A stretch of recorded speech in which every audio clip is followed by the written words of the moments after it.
and by the Bureau of Investment to be compared to the fingerprint records in our master files.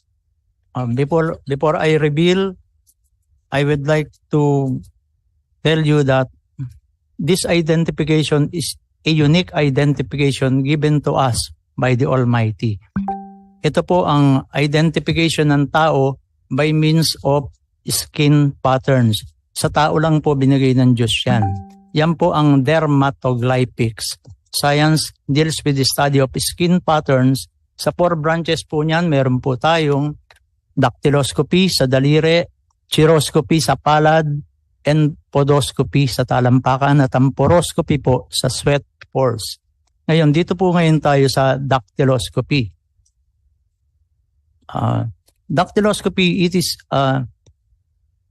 positive identification po, unique identification, infallible means of identification, meaning to say it is incapable of error, absolute perfect identification.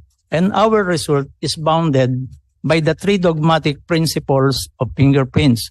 We have the principle of constancy or the principle of permanency, meaning to say that fingerprints are immutable, perennial, and individual from the beginning of the 3rd month of the embryonic period until decomposition sets in after death.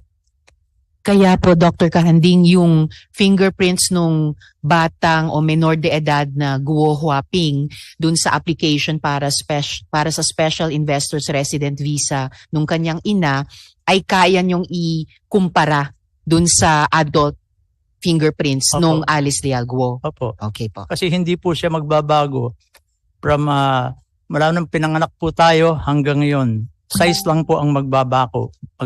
Wala pong pagbabago yun. We have also the principle of variation, meaning to say that no 2 prints of different person nor the neighboring fingers of the same person has ever been found to be identical in all respects.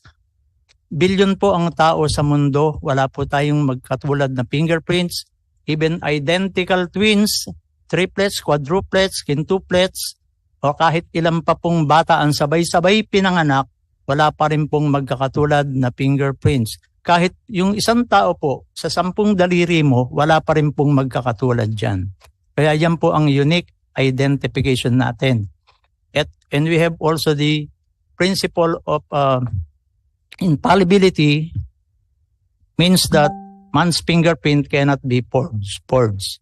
You can alter your signature, your handwriting, you can forge your handwriting, but you cannot forge your fingerprints.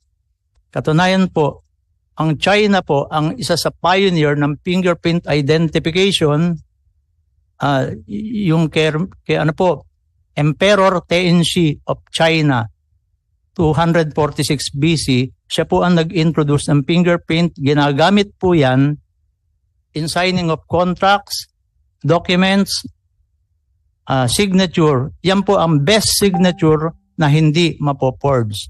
Kaya po sa findings namin, we are 100% sure na tama po at tinatanggap po ang findings ng NBI ever since sa lahat po ng court dito po.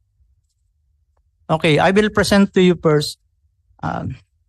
So sabi niyo, Doctor, ever since tinatanggap ang findings ng NBI sa lahat ng korte na hindi humihingi ng third-party independent investigation yung mga korteng iyon. Salamat po. Please proceed.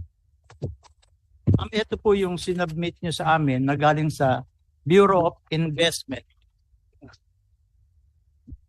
Galing po sa Bureau of Investment. Ito po yung galing na sinubmit nyo po sa amin. Board of Investments po? Opo. Ano po?